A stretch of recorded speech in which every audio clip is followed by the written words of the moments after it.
Hello friend, electrical life में आप सभी का स्वागत है।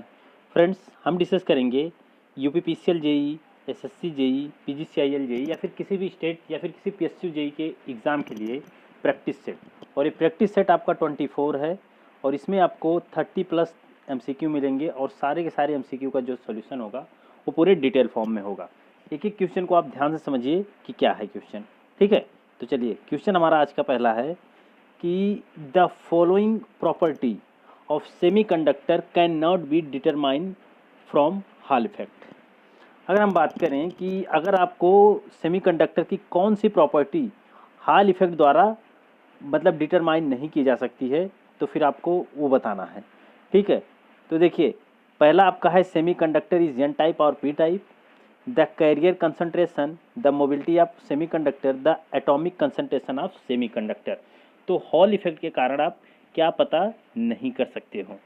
ठीक है, तो अगर हम बात करें तो देखिए अगर आपको हॉल इफेक्ट जानना है तो हॉल इफेक्ट से आप क्या कर सकते हो कि कोई भी सेमीकंडक्टर मटेरियल वो एन टाइप है कि पी टाइप है वो हम पता करते हैं हॉल इफेक्ट के कारण। उसके बाद अगर हम बात करें तो कैरियर का कॉन्सेंट्रेशन यानी कि जो आपके पास चार्ज कैरियर है उस चार्ज का कैरियर मतलब उस चार्ज कैरियर का कॉन्सेंट्रेशन कैसा है उसको भी हम किसके द्वारा पता कर सकते हैं, हॉल इफेक्ट के कारण पता कर सकते हैं। उसके बाद आपके पास है the mobility of semiconductor, semiconductor की मोबिलिटी कितनी होगी वो भी हम हॉल इफेक्ट से पता कर सकते हैं। उसके बाद अगर हम बात करें लेकिन हमारे पास जो एटॉमिक कंसंट्रेशन ऑफ सेमीकंडक्टर है तो एटॉमिक कंसंट्रेशन आप हॉल इफेक्ट से पता नहीं कर सकते हो। ठीक है, हॉल इफेक्ट से एटॉमिक कंसंट्रेशन हम पता नहीं कर सकते हैं, इसलिए आपका करेक्ट आंसर जो होगा ऑप्शन नंबर डी करेक्ट हो जाएगा। चलिए अगला हम देखते हैं। अगला हमारे पास है कि कंडक्शन इलेक्ट्रॉन्स है more mobility than holes because they, यानी कंडक्शन यानी कि जो कंडक्शन के लिए जो इलेक्ट्रॉन्स होते हैं उनकी मोबिलिटी हाई होती है यानी अधिक होती है देन होल्स बिकॉज दे क्या है, और लाइटर यानी हल्के होते हैं, have negative charge, need less energy to move them, experience collision frequency. ठीक है, तो आपको यही बताना है कौन सा करेक्ट होगा।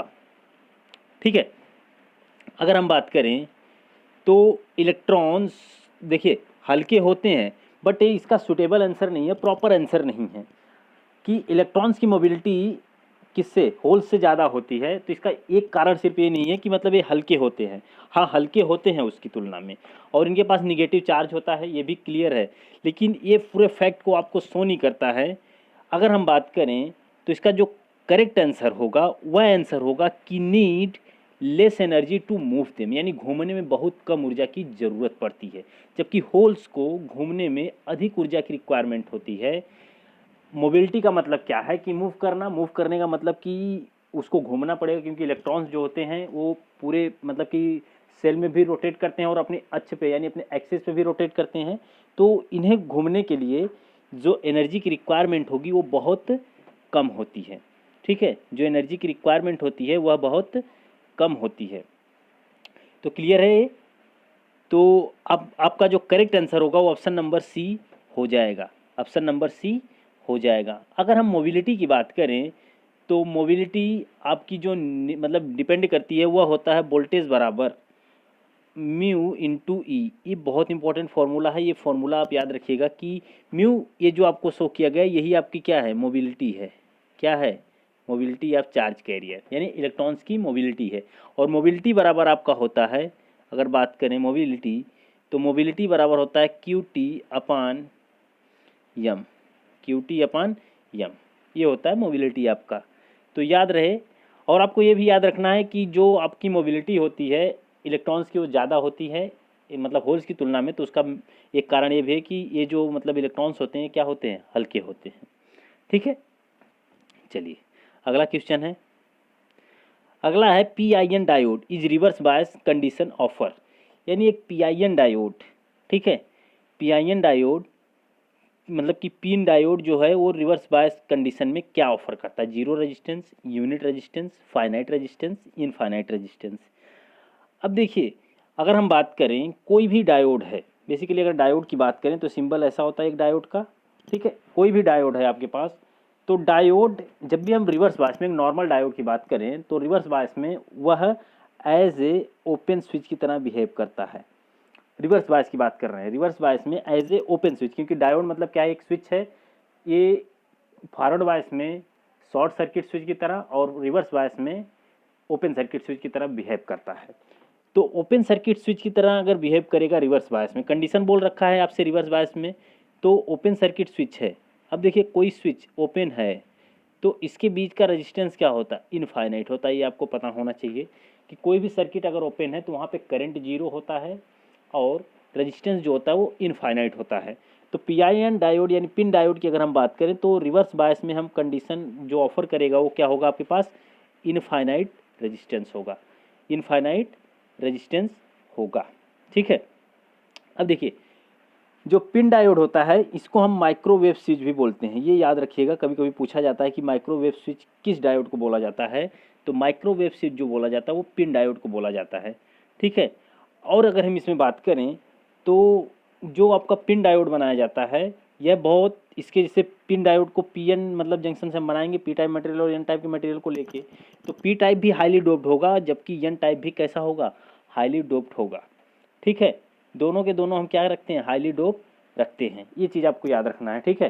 बाकी पिन डायोड है तो रिवर्स बायस में है तो फिर कैसा रेजिस्टेंस आपको मतलब पोज करेगा, तो इनफाइनाइट रेजिस्टेंस आपको पोज करेगा। चलिए अगला क्वेश्चन है कि द शॉटकी डायोड मतलब शॉटकी बैरियर डायोड है, जे शॉटकी बैरियर डायोड है तो इसमें क्या है, कोई PN जंक्शन नहीं होता है, एक PN जंक्शन, दो PN जंक्शन, तीन PN जंक्शन, क्या होता है। तो अगर हम बात करें कि एक शॉटकी बैरियर डायोड की अगर हम बात करें तो एक शॉटकी बैरियर डायोड में कोई भी PN जंक्शन नहीं होता है। बहुत इंपॉर्टेंट है, एक डायोड आपका यही है शॉटकी डायोड जिसमें कोई भी PN जंक्शन नहीं होता है। क्लियर है। तो अगर हम बात करें कि इसमें हम जो बनाते हैं उसका, जैसे कि हम नॉर्मली डायोड को क्या बनाते हैं कि एक P टाइप होता है एक N टाइप होता है, ऐसे बनाते हैं। लेकिन इसमें क्या है कि इसका एक पार्ट चाहे तो हम उसका सोना का बना देंगे, चाहे प्लेटिनम या चांदी का होगा, जबकि उसका सेकेंड पार्ट जो कि N टाइप का बना ही रहेगा, ये N टाइप ही रहेगा। लेकिन जो P टाइप है इसको हम किस चीज़ का बना देते हैं, इसको हम चाहे तो मतलब गोल्डन का बनाएंगे या फिर सिल्वर होगा या फिर प्लेटिनम होगा आपके पास। क्लियर है। तो इसमें भी PN डायोड की भांति बैरियर उत्पन्न होता है। ठीक है। जानते रहिएगा कि इसमें भी जो PN मतलब डायोड में बीच में बैरियर बनता है, जैसे कि ये बना हुआ है बीच में बैरियर बनता है, इसमें भी बनेगा। लेकिन जंक्शन में बैरियर जब हम इसको फॉरवर्ड बायस में करते हैं तो ये जो बैरियर बना है ये क्या होता है, ख़त्म हो जाता है। और इस डायोड में जो धारा का प्रवाह है वह केवल किसके कारण होता है, इलेक्ट्रॉन्स के कारण होता है। और हार्ड कैरियर, और एक इम्पॉर्टेंट लाइन है इसमें कि शॉटकी डायोड को हम हॉट कैरियर डायोड भी बोलते हैं, हॉट कैरियर डायोड भी बोला जाता है इसे, हॉट कैरियर डायोड भी बोला जाता है। और इसमें कोई भी PN जंक्शन नहीं होता है, इसमें कोई भी PN जंक्शन नहीं होता है।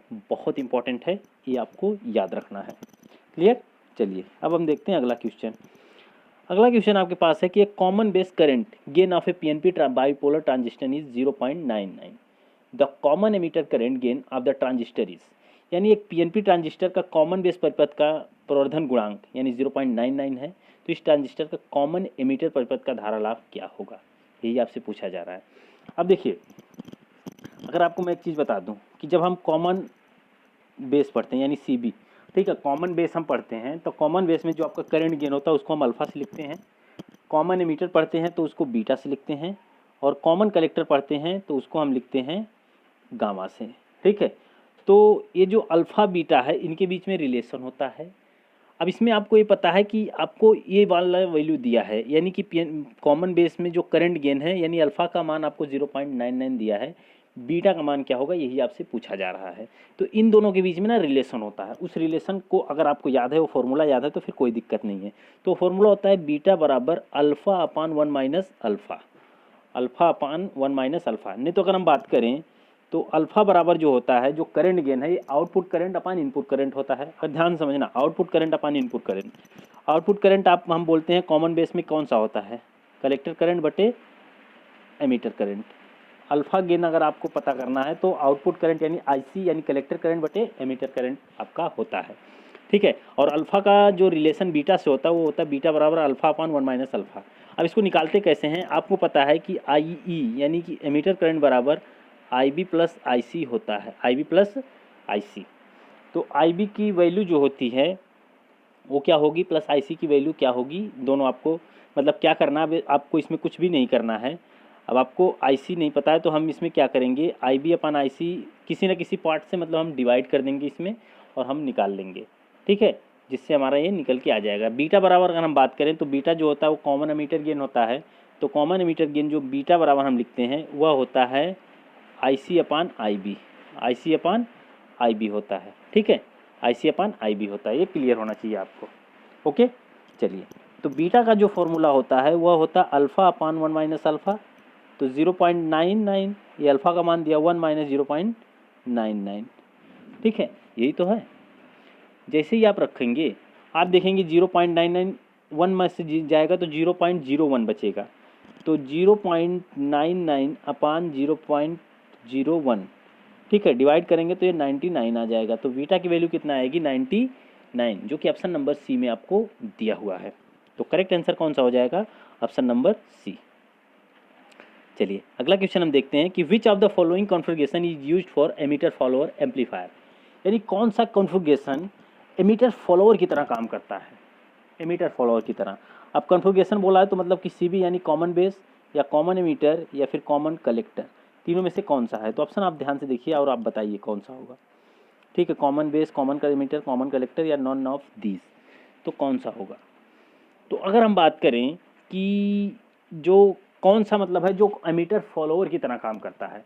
अब देखिए एमीटर फॉलोअर की तरह मतलब क्या है कि एमीटर फॉलोअर का मतलब कि एमीटर पे आपको आउटपुट मिले, यानी एमीटर पे आपको क्या मिलेगा, आउटपुट मिलेगा, ठीक है, एमीटर पे आपको क्या मिलेगा, आउटपुट मिलेगा, ठीक है। तो एमीटर पे अगर आपको आउटपुट मिलेगा तो इसका मतलब है कि इसको हम बोलते हैं एमीटर फॉलोअर। और एमीटर पे जब आउटपुट मिलता है तो वह आपका होता है कॉमन कलेक्टर, कॉमन कलेक्टर, यानी कि कॉमन कलेक्टर जो होता है उसको हम बोलते हैं एमीटर फॉलोअर। और एमीटर फॉलोअर में जो इनपुट रेजिस्टेंस होता है या इनपुट इम्पिडेंस होता है वो क्या होता है, हाई होता है, और आउटपुट इम्पिडेंस जो होता है वो क्या होता है, लो होता है। बहुत इंपॉर्टेंट है, इसे भी याद रखिएगा आप कि कॉमन कलेक्टर, देखो कॉमन कलेक्टर कभी कभी पूछा जाता है कि कॉमन कलेक्टर कॉन्फ़िगरेशन है तो उसका इनपुट रेजिस्टेंस क्या होगा, आउटपुट रेजिस्टेंस क्या होगा। तो इनपुट रेजिस्टेंस हाई होगा और आउटपुट रेजिस्टेंस क्या होगा, लो होगा।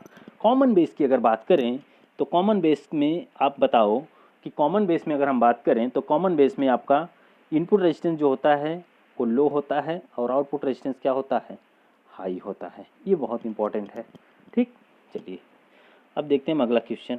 अगला है for a thermal stability of A transistor the value of stability factor yes is very important, this stability factor yes is given by, यानी ट्रांजिस्टर की थर्मल स्थिरता के लिए स्थिरता कारक का मान बहुत आवश्यक होता है, यह स्थिरता कारक दिया जाता है। स्थिर का मतलब कि यस जो स्टेबिलिटी फैक्टर है इसका फॉर्मूला क्या होता है, आपसे यही पूछा जा रहा है।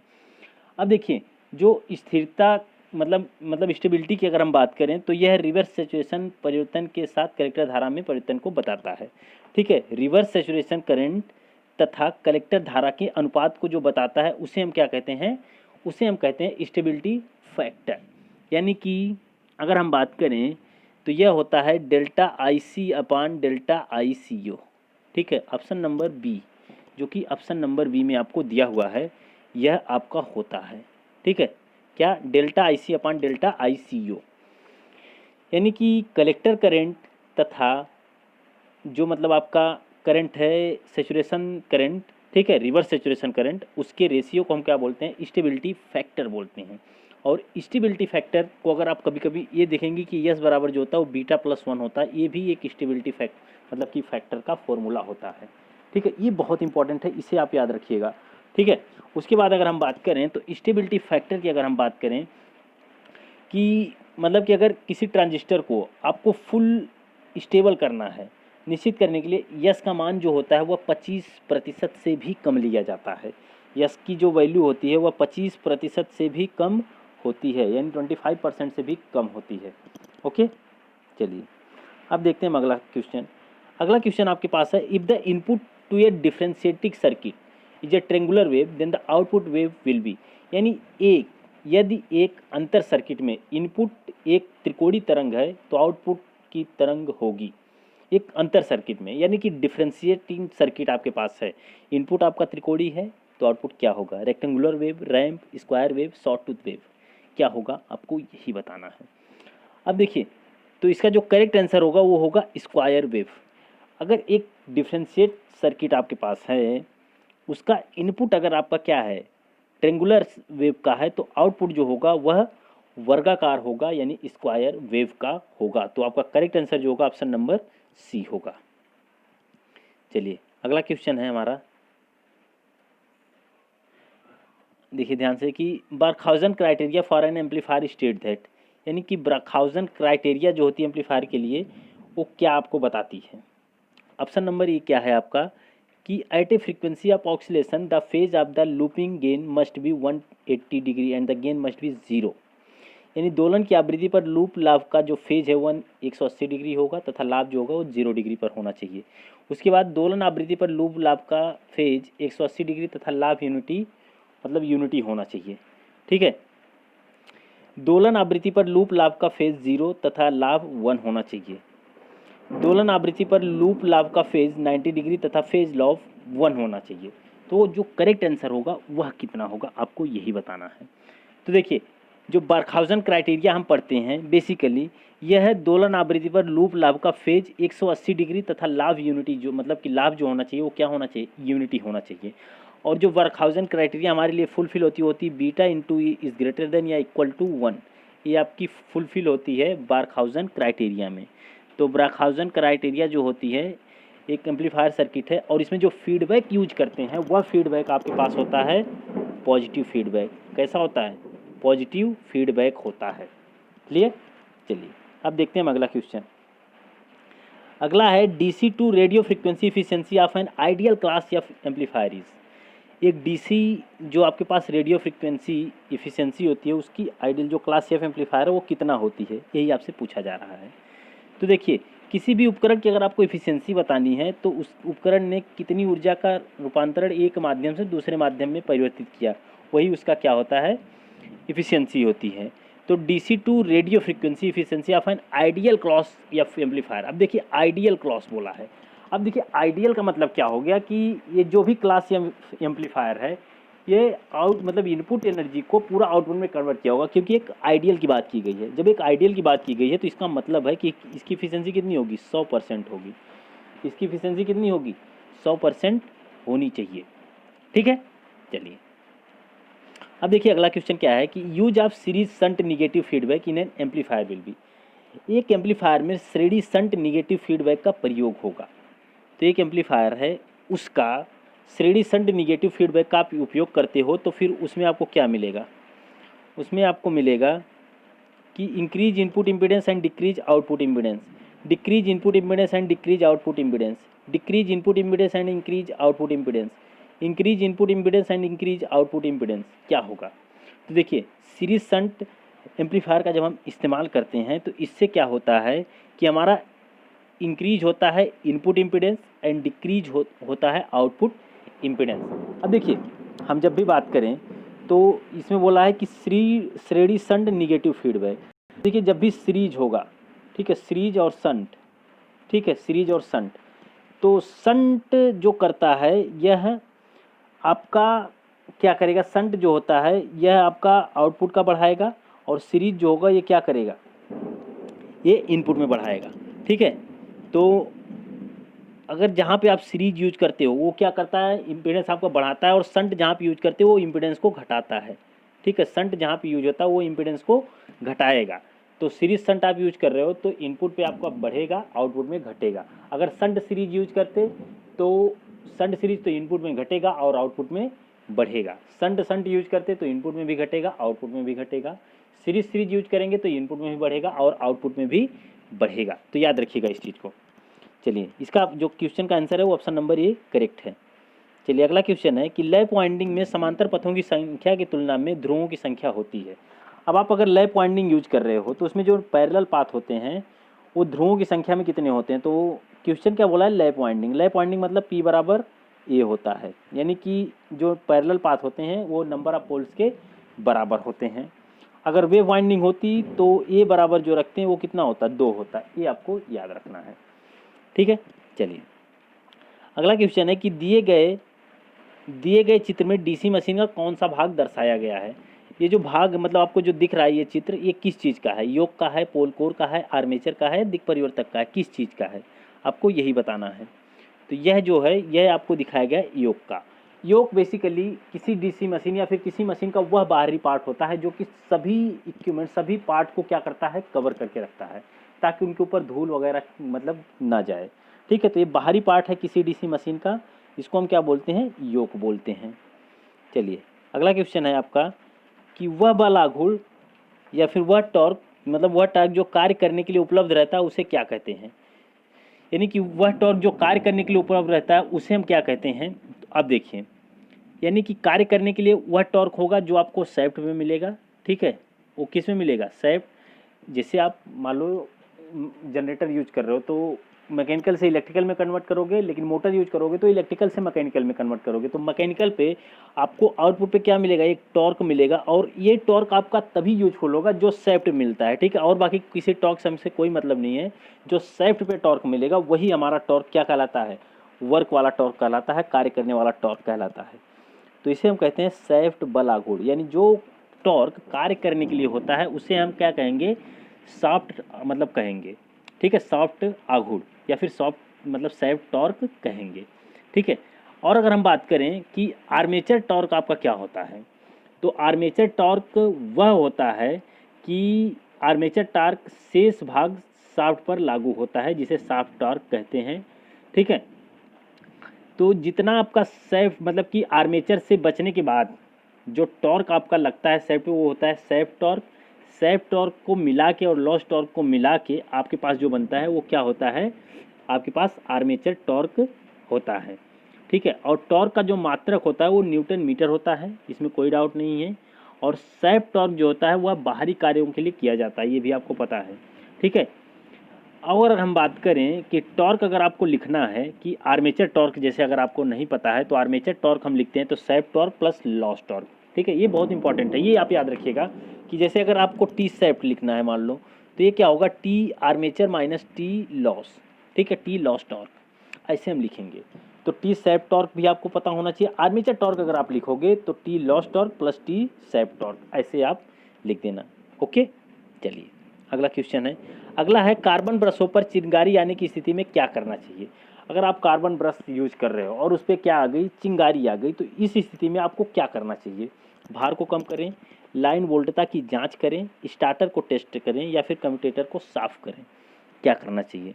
तो कम्यूटेटर को क्या करना चाहिए, साफ करना चाहिए, ताकि उसके ऊपर कोई भी चीज़ अगर मान लो आके जम गई है जिससे आपका क्या हो रहा है कि चिंगारी उत्पन्न हो रही है, तो इस चिंगारी से बचने के लिए कम्यूटेटर को हम क्या करेंगे, साफ कर देंगे। तो इससे हमारा क्या होगा, जो चिंगारी उत्पन्न हो रही थी अब वह नहीं होगी, ओके। चलिए अब देखिए अगला क्वेश्चन, अगला है प्रेरण मोटर यानी इंडक्शन मोटर में बल आघूर्ण और स्लिप में क्या संबंध होता है। प्रेरण मोटर आपके पास है यानी इंडक्शन मोटर, तो बल आघूर्ण यानी टी और स्लिप में रिलेशन क्या होता है, आप सही बोला जा रहा है। तो इंडक्शन मोटर में जो स्लिप होती है वह डायरेक्टली प्रोपोर्शनल होती है किसके, मतलब स्लिप जो होती है टॉर्क के डायरेक्टली प्रोपोर्शनल होती है। अगर हम बात करें तो आप देखेंगे टी बराबर जो लिखा रहता है फॉर्मूला, अगर आपको याद है इंडक्शन मोटर में, तो S into V square into R square upon Z R का स्क्वायर, ठीक है, ये आपका लिखा रहता है कि फाई एस सी टू मतलब आर टू का ये सब ऐसे ये प्रोपोर्शनल में होता है, ठीक है। तो इससे आपको पता चलता है कि जो टी होता है वो डायरेक्टली प्रोपोर्शनल होता है किसके, स्लिप के, और किसके प्रोपोर्शनल होता है, वो प्रोपोर्शनल होता है वोल्टेज के स्क्वायर के, ठीक है। और रोटर वाइंडिंग के रेजिस्टेंस पर भी निर्भर करता है वो, ठीक है, R2 होता है, सॉरी R2 होगा, ठीक है, ये चीज़ होती है। तो स्लिप के डायरेक्टली प्रोपोर्शनल होता है आपका जो इंडक्शन मोटर का टॉर्क होता है। चलिए अगला क्वेश्चन क्या है कि इंडक्शन मोटर में रोटर शाफ्ट किस धातु का बना होता है। अब देखिए ये बहुत आसान क्वेश्चन है कि रोटर जो होता है आपका किस चीज़ का बना होता है, कच्चा लोहा का, हल्का स्टील का, हाई स्पीड स्टील का, या फिर सिलिकॉन स्टील लेमिनेशन का, किस चीज़ का बना होता है। तो यह हमारा बना होता है माइल्ड स्टील का, यानी हल्का स्टील का हमारा बना होता है जो रोटर होता है इंडक्शन मोटर का, ओके। चलिए अब देखते हैं अगला क्वेश्चन। अगला है, निम्नलिखित में से क्या प्रेरण मोटर की प्रारंभन विधि नहीं है? कौन सी मतलब प्रेरण मोटर की स्टार्ट करने का मेथड नहीं है? कौन सा नहीं है?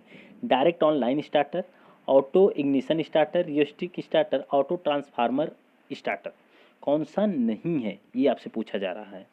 तो देखिए, रियोस्टिक स्टार्टर हम यूज करते हैं, ऑटो ट्रांसफार्मर यूज करते हैं, डायरेक्ट ऑनलाइन स्टार्टर यूज करते हैं, लेकिन ऑटो इग्निशन स्टार्टर जो है ये हमारा इंडक्शन मोटर के स्टार्टर का मेथड नहीं है।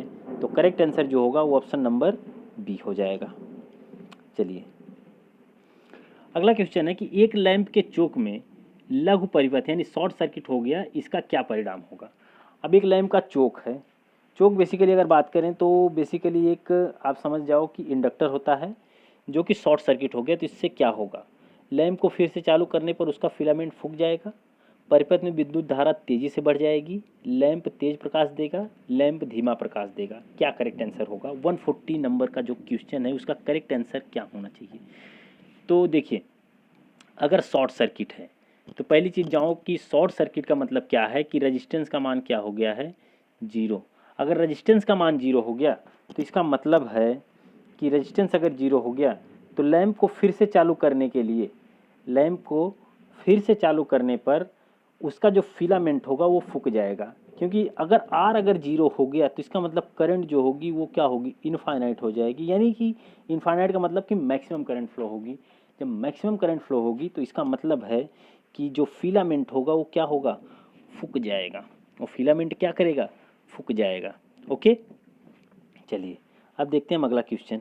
अगला क्वेश्चन है कि निम्नलिखित में से किसका उपयोग सर्च लाइट एवं सिनेमा प्रोजेक्टरों में किया जाता है?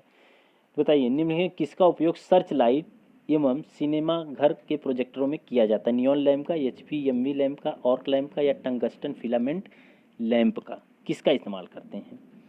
तो अगर हम बात करें कि जो हमारे पास आर्क लैंप है, ठीक है, आर्क लैंप, इसका उपयोग हम सर्च लाइट एवं सिनेमा प्रोजेक्टरों में करते हैं। क्लियर है? तथा नियॉन लैंप का जो उपयोग होता है, अगर हम बात करें, इंपॉर्टेंट है ये याद रखिएगा कि नियॉन लैंप का जो उपयोग होता है यह बेसिकली डेकोरेशन के काम आता है। ठीक है, यानी सजावट वगैरह के लिए हम लोग किसका इस्तेमाल करते हैं? नियॉन लैंप का इस्तेमाल करते हैं। टंगस्टन फिलामेंट लैंप जो है इसका उपयोग तापमान मतलब कि किया जाता है। ठीक है, इसका उपयोग किसके लिए किया जाता है? तापमान के लिए, कि जहाँ पे तापमान आपका कैसा है उसके लिए हम लोग यूज करते हैं टंगस्टन फिलामेंट लैंप का। चलिए अगला क्वेश्चन है, एक बल्ब औसतन 25 कैंडल पावर का प्रकाश पैदा करता है, इसके द्वारा उत्पन्न कुल फ्लक्स कितना होगा? अब एक बल्ब जो है 25 कैंडल पावर क्या कर रहा है? पैदा कर रहा है। तो इसके द्वारा उत्पन्न कुल फ्लक्स कितना होगा? 314 ल्यूमेन, 350 ल्यूमेन, 214 ल्यूमेंस, 300 ल्यूमेंस, कितना होगा? आपको यही बताना है। तो देखिए, एक बल्ब है जिसका मतलब कि कैंडल पावर कितनी है? 25 है। तो ल्यूमिनस फ्लक्स, जो हम फ्लक्स ल्यूमिनस फ्लक्स हम देखते हैं, ल्यूमिनस फ्लक्स ये हमारा होता है मतलब कि कैंडल पावर गुड़े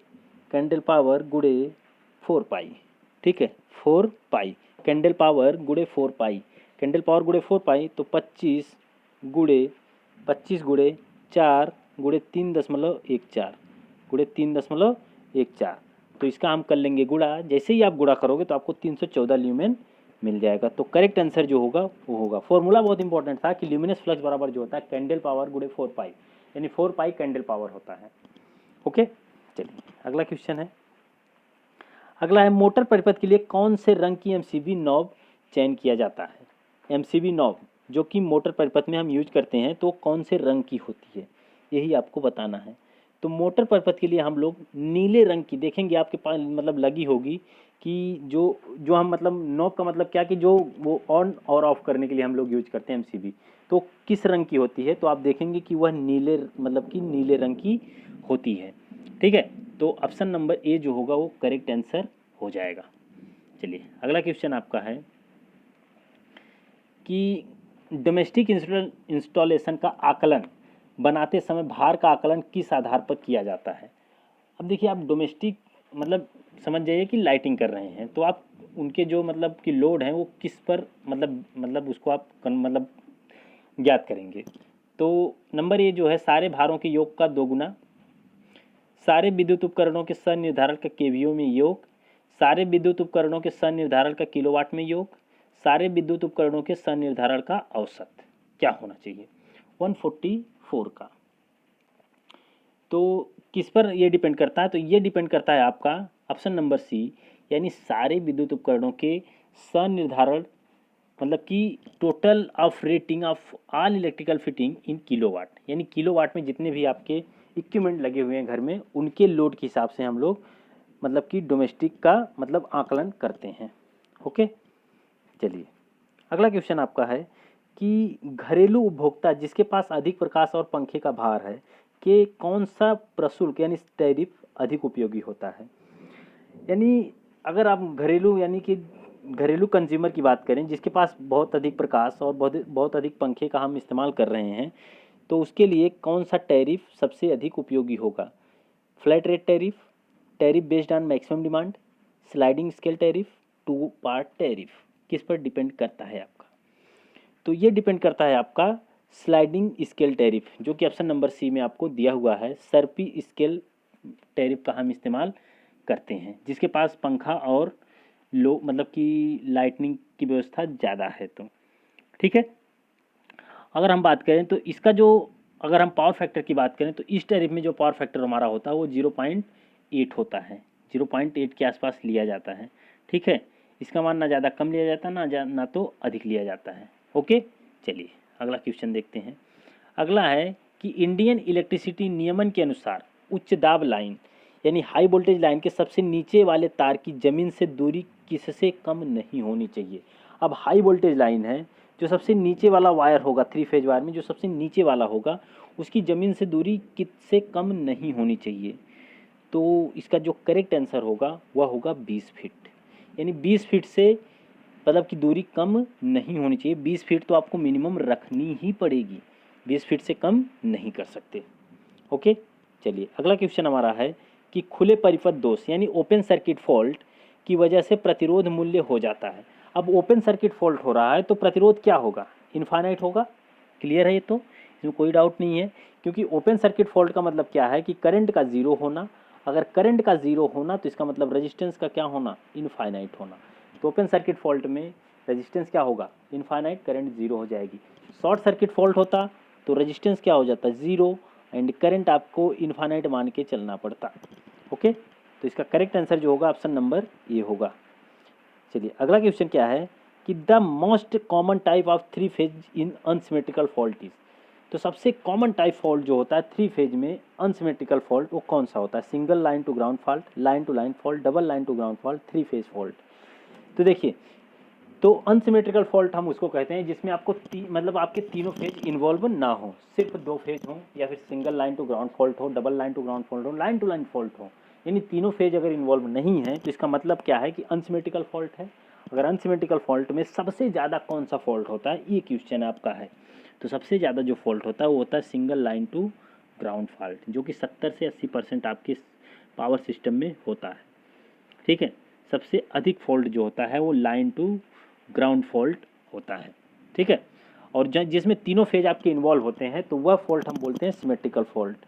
ठीक है, कौन सा फॉल्ट होता है, सिमेट्रिकल फॉल्ट, जिसमें तीनों फेज आपके इन्वॉल्व होते हैं, जैसे कि 3 फेज फॉल्ट या फिर 3 फेज टू ग्राउंड, यानी 3 phase line to line, line to line to line to ground फॉल्ट। ठीक है, ये सिमेट्रिकल फॉल्ट के कैटेगरी में आते हैं। चलिए अगला क्वेश्चन आपका है कि in a transmission line the effective resistance of a conductor is increased by. तो ट्रांसमिशन लाइन में जो इफेक्टिव रेजिस्टेंस होता है कंडक्टर का वो इंक्रीज होता है किसके द्वारा, proximity effect and skin effect के कारण, corona effect and proximity effect के कारण, corona effect and skin effect के कारण, प्रॉक्सिमिटी इफेक्ट ओनली। तो अगर हम बात करें तो ये आपका निर्भर करता है, जो मतलब ट्रांसमिशन लाइन होता है उसका इफेक्टिव रेजिस्टेंस बढ़ जाता है, वह होता है proximity effect and skin effect के कारण। ठीक है, इनका रेजिस्टेंस बढ़ जाता है। ओके, तो देखिए प्रॉक्सिमिटी इफेक्ट क्या होता है, केबल में होता है, और स्किन इफेक्ट जो होता है हमारा किस में होता है, वह हमारा होता है ओवर ए ट्रांसमिशन लाइन में। ठीक है, चलिए अगला क्वेश्चन है कि for long distance line voltage is measured in. अगर लॉन्ग डिस्टेंस लाइन है तो वोल्टेज आप किस चीज़ में मेजर करोगे, वोल्टता में, मिली वोल्ट में, किलो वोल्ट में, माइक्रो वोल्ट में, किस में हम करते हैं।